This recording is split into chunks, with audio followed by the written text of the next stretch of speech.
shot in 4K ultra high definition. Your number one source for local news. WRAL News. Coverage you can count on. Tracking some showers on the radar this morning. A cold front comes through later this afternoon. I'll show you how much rain we'll see and when. We're learning more about the three people found dead inside a Cary home from their friends and family.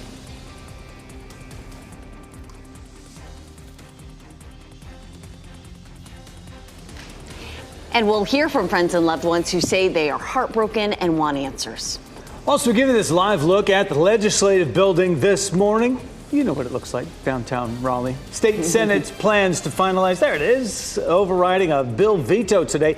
It would expand private school funding by hundreds of millions of dollars. You have likely heard this story before. We're going to go over the newest details that we have for you this morning. Big deal for a lot of folks out there. Certainly glad to have you with us here 4:30 on your Wednesday morning hump day. We're all getting over it together. I'm Jeff Hogan. And I'm Renee Chu. And it is warm out there, feeling very mild. And you saw in that live look a little bit of a breeze with that flag. Meteorologist Elizabeth Gardner in the WRAL Severe Weather Center tracking these conditions and a little rain on the radar. Yeah, just a few isolated showers. This system is not going to produce a whole lot of rain today, probably around 1/10 of an inch on average. So things are pretty quiet right in the triangle. Down here in the Sandhills, we have a few showers that are rolling into Moore County, heading over through Hoke County, and it'll be moving eastward towards Sanford, Lillington, Fayetteville. But again, not a whole lot showing up on the radar right now. We'll take futurecasts through the day. There's 5, 6 o'clock, a few isolated showers around 8 or 9 o'clock, especially from the triangle area southward, and then potentially another wave that comes through kind of on through the afternoon. You can see during the evening, that's when the front itself comes through. And so again, just a few isolated showers on and off during the day. Gray skies and warm temperatures. It is 62 degrees right now. That is about our normal high temperature for this time of year. Southwesterly winds keep us warm today. We'll see a high in the low 70s. What comes next, starting tonight, is windy and colder. We'll take a look at some of the wind chills headed our way coming up. And breaking news this morning, crews fought a fire that started around 1 o'clock this morning in Raleigh. It was on Honeysuckle Road off Old Wake Forest Road. WRAL Breaking News Tracker was there as firefighters worked that scene around 2 o'clock this morning. Fire officials say power lines were down in that area. We are working to find out how much damage this fire caused and whether anyone was hurt. Today, the state Senate is expected to finalize overriding a veto of a bill expanding private school voucher funding. The House voted yesterday to override Governor Roy Cooper's veto of House Bill 10. WRAL's Laura Levine joins us live from the state legislative building. Laura, this bill would increase funding for private school vouchers by more than $400 million. It would. Good morning, Renee. So the Republican-controlled House did vote 72-44 to override Governor Cooper's veto on the bill. We know today the state Senate must also vote to override the veto before it can become law. Taking a look at video from many people protesting this bill, a lot of pushback on this one. Here's why. House Bill 10 would clear a 54,000 student wait list to use a voucher to attend a private school and increase funding for the program by $463.5 million. Some students are already attending a private school, but without this tuition voucher. Public schools lose funding for every student who opts out of the public school and into a private school instead because public schools are funded by head count. Governor Cooper and other critics argue that schools, especially rural ones, have many operating costs and they'll end up with less money to cover them. Instead of sending billions of tax dollars to wealthy families, why can't our tax dollars improve teacher pay, provide HVAC repairs, and hire more bus drivers? Now, supporters of this bill say it is possible for the state to have well-funded public schools and some other robust school options for parents and families. We know that the state Senate is expected to override this veto and approve the measure today. Laura Levine, WRAL News, live in Raleigh. That bill also contains an unrelated immigration enforcement effort. It would require sheriffs to comply with requests from federal immigration agents and detain people suspected of being in this country illegally. Republicans say it is needed to ensure public safety, but opponents say it'll strain resources on sheriff's offices and hurt relations with immigrant communities. Lawmakers in the Senate are also expected to advance a bill today that would provide $227 million in relief for Hurricane Helene's victims. That bill also includes unrelated legislation that would strip power from incoming Democratic leaders. Late last night, the Republican-controlled House passed the bill over vocal objections from Democrats. The bill would remove the governor's control over the State Board of Elections. It would also limit the power of the Attorney General and eliminate state commissions that would be led by Democratic offices after this year's election. Democrats call this an abuse of power by the GOP majority. This is a transparent power grab pushed through by a supermajority that's not happy with the recent election results, and you're calling it a disaster relief bill. This is shameful, and Western North Carolina isn't going to stand for it. The bill would also change voting laws. It would give election workers less than 3 days rather than 9 to research provisional ballots. Those are the type of ballots that gave Democrat Allison Riggs a small lead over Republican Jefferson Griffin in the state Supreme Court race. WRAL News Team will keep you updated on all this activity in the legislature throughout the day. Be sure to stay tuned during our newscast from 4 to 7:30 this evening on WRAL. Parents in Wake County schools may get a notification if a substitute teacher will be leading their child's classroom for 2 weeks or more. The school board's policy committee will consider the change today. And WRAL's Kelsey Coffey joins us live from the Wake County School Board headquarters in Cary. And Kelsey, this change would alert parents a little more quickly if their child's classroom does not have a full-time teacher. Jeff, that's the plan. So in a few hours, Wake County school leaders will be meeting here at the school board headquarters, and they will talk about implementing new protocol for when your student could have a substitute teacher.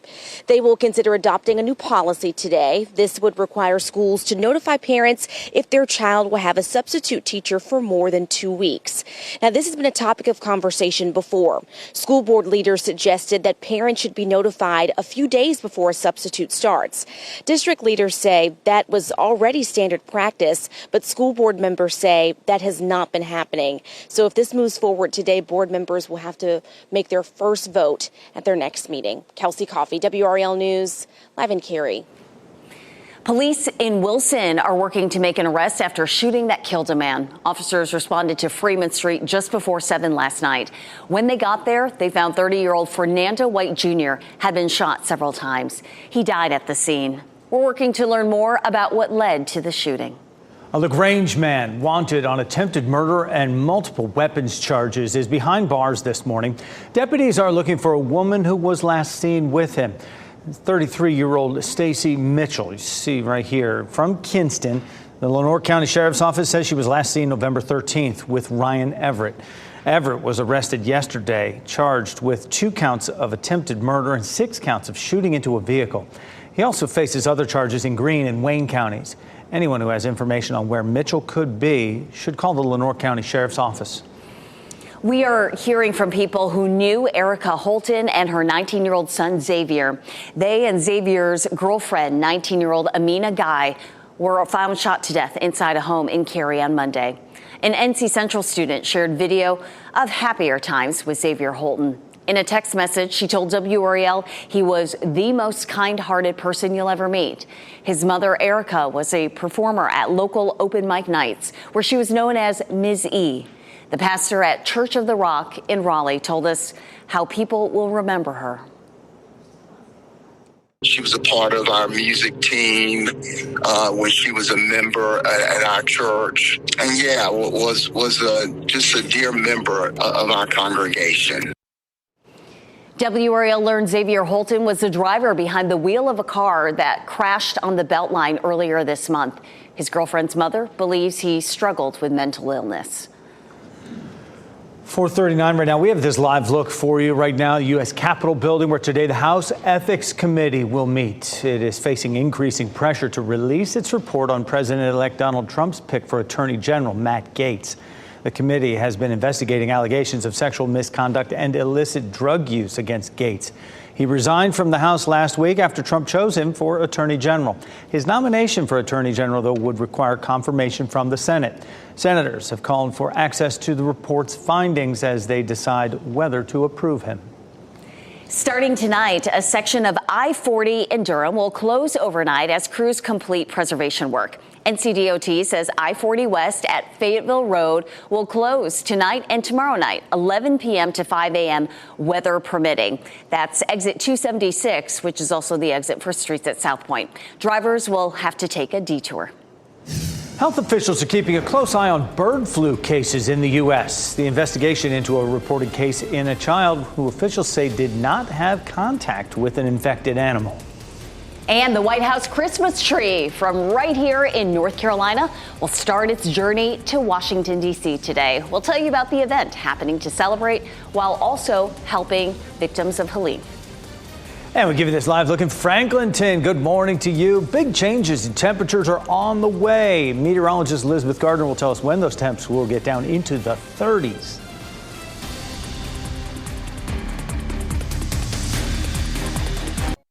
From the WRAL Severe Weather Center, North Carolina's most experienced team of meteorologists. 443, tracking just some light scattered showers out there for us this morning, and that's the way it's going to go all day. Just every once in a while, we're going to have a little shower that rolls through. None of it's likely to be heavy, and none of it's really going to add up to much in the rain gauges. We take a live look at North Hills this morning, and we're seeing gray skies. Not a lot of rain in the triangle yet. A lot of that is back into the sand hills, but we'll be moving in across the area today. So we do have at the top of the tower lit in green for some isolated rain. It's a warm start this morning. 59 in Lewisburg, 61 Southern Pines, 62 in Fayetteville, 64 in Tarboro, 61 in Goldsboro. So most places are in the 60s as you head out the door. Again, we're going to see about a 50% chance of rain during the morning commute, and then during the evening commute, it's back down to about a 40% chance. I'll show you when the cold air arrives coming up. 2 police officers in Louisville, Kentucky are recovering this morning after they were shot while trying to stop a stolen vehicle. Officials say this happened just after 8 last night. During the stop, a struggle over a gun started between officers and one person in the car. During the struggle, 2 officers were shot. Someone inside the car was shot as well. All 3 were taken to a hospital, and they are expected to be okay. This morning, New York City firefighters are still looking for hot spots after putting out a large brush fire in a park. The fire sparked yesterday afternoon in a park close to the Harlem River. At one point, fire officials say the flames stretched about 15 football fields. A brush fire sparked in Manhattan last week as the city remains under a drought warning. President-elect Donald Trump is making more picks to fill out his cabinet. Trump tapped Dr. Mehmet Oz as his choice to head the Centers for Medicare and Medicaid Services. The former TV talk show host ran unsuccessfully for Senate in Pennsylvania in 2022. Trump also named Linda McMahon as his pick for Secretary of Education. McMahon led the Small Business Administration during Trump's first term. She is the wife of pro wrestling mogul Vince McMahon. And for Commerce Secretary, Trump is nominating Howard Lutnick. He is the CEO of financial services company Cantor Fitzgerald. North Carolina Republicans have elected 37-year-old Destin Hall as the chamber's next Speaker of the House. Hall will become Speaker in January when the new legislature is officially seated. He replaces Tim Moore, who was elected to Congress earlier this month. Hall was previously the Rules Committee chair. House Majority Leader John Bell will now take over that role. Health officials in California are investigating a possible case of bird flu in a child. Officials say the child had mild respiratory symptoms, and there's no evidence of the virus passing between the child and family members. The state says the child did not have any known contact with an infected animal. The child and their family have been treated with medication. The CDC is testing to confirm the infection. A funeral is happening today for former One Direction star Liam Payne. According to Reuters, the service will happen in England. Payne died last month after falling from the balcony of his Buenos Aires hotel room. He was 31 years old. 3 people have been charged in connection to his death. Comcast is expected to announce a spin-off of cable networks today. The spin-off includes CNBC, MSNBC, and E, but Bravo will not be included. It's expected to take about a year to roll out the spin-offs. By separating the cable networks, it will give Comcast the option to merge with other networks. The spin-off will be tax-free, and the share structure of the new entity will mirror that of Comcast. Covering Wake County tonight, you're invited to check out the concept plans to expand and renovate Crowder County Park in Apex. The plan was developed through community input over the last few months. The county was able to buy 96 acres that will be added to the park's existing 33 acres. You can stop into the Kraft Family YMCA today, anytime between 4 and 7 this evening, to look at those plans and offer feedback. Today, the Christmas tree that will be on display inside the White House this year will be cut from a farm in western North Carolina. Staff members from the White House chose the tree from a farm in Avery County last month.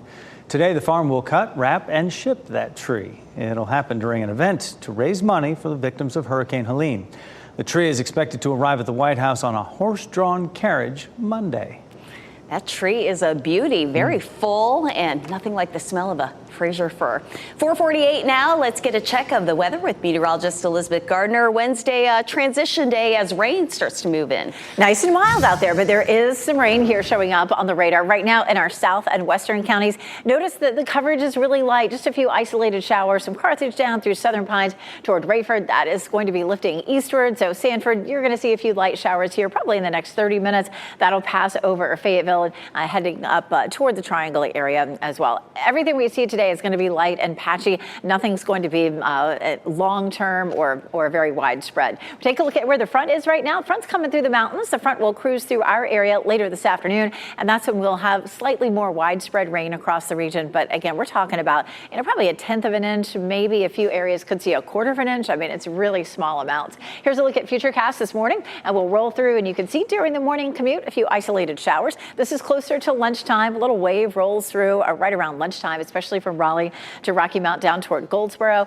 At 2 o'clock, it's a little on the quieter side, but again, another wave rolls through during the evening commute right about the time that the cold front comes through. So just on and off all day. It stays gray, it stays mild, and we will end up with, of course, just a few isolated showers. Taking a live look at North Hills right now, we are looking at mostly cloudy skies. Our temperature 62, so it's a very warm start this morning. This afternoon, it's going to be another warm one too. 72 in Raleigh, 71 in Durham, and 74 in Fayetteville.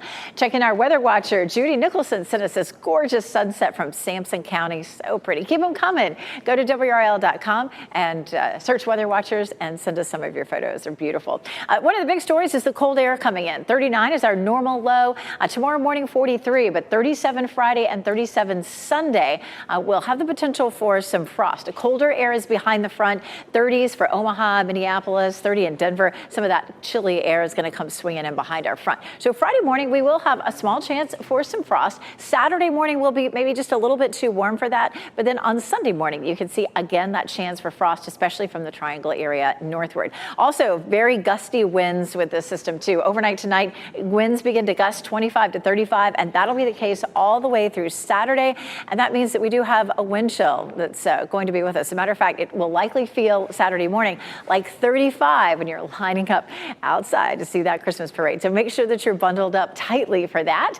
Afternoon highs will be in the 50s for tomorrow, Friday, and Saturday. And then temperatures warm back up. If you don't like it this cold, take a look at that. We're back to 72 for Tuesday. But we're going to highlight some of the morning feeling temperatures with the wind chill coming up in just a little bit. All right, well, we need to bundle 72 up. bookends. Right, I know, there. right? Roller coaster in between. Yep. Your Shake Shack cravings just got cleared for departure. We'll tell you which airline will start offering those burgers on their flights starting next month. That sounds really good. At 4:51, I would so have it for breakfast. Plus, Barbie is honoring a woman who is a trailblazer of the arts. We'll show you the newest doll hitting shelves today.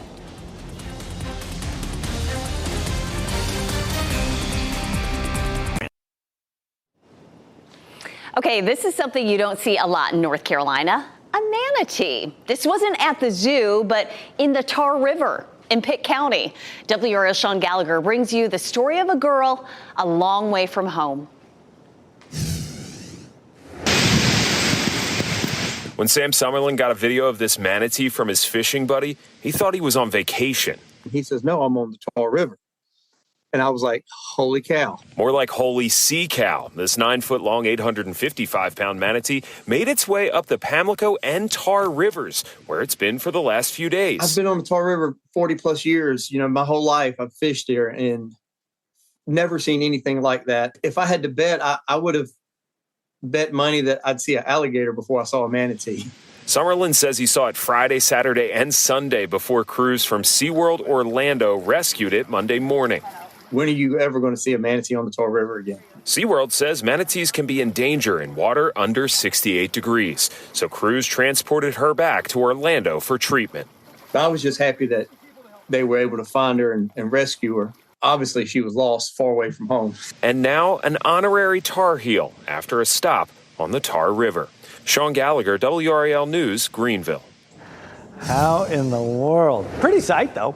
NFL legends and brothers Peyton and Eli Manning are returning as head coaches for the 2025 Pro Bowl. This will mark the third year in a row the brothers will face off as coaches. Eli will be coaching the NFC team. Peyton will take the AFC squad. We will see if Peyton can pull off a win. Eli has had bragging rights from the last two matchups. The Pro Bowl is happening February 2nd in Orlando, Florida. A new Barbie is hitting the shelves today, and this one honors an icon of the arts. Mattel is releasing a Rita Moreno Barbie doll. It's part of the company's tribute collection to honor trailblazing women. This features a floor-length black and gold gown and a pair of black opera gloves. Mattel says the outfit was inspired by some of her iconic red carpet looks. The 92-year-old performer is one of 21 people to ever earn the EGOT title, which means she's won an Emmy, Grammy, Oscar, and Tony Award. Just a few minutes before 5 a.m., deputies are looking for a missing woman in Lenore County. The man she was last seen with, who is now in custody on several charges. And nearly 30 years after being convicted of murdering her two sons, Susan Smith is up for parole today. A look back at her case ahead of her asking to be released from prison.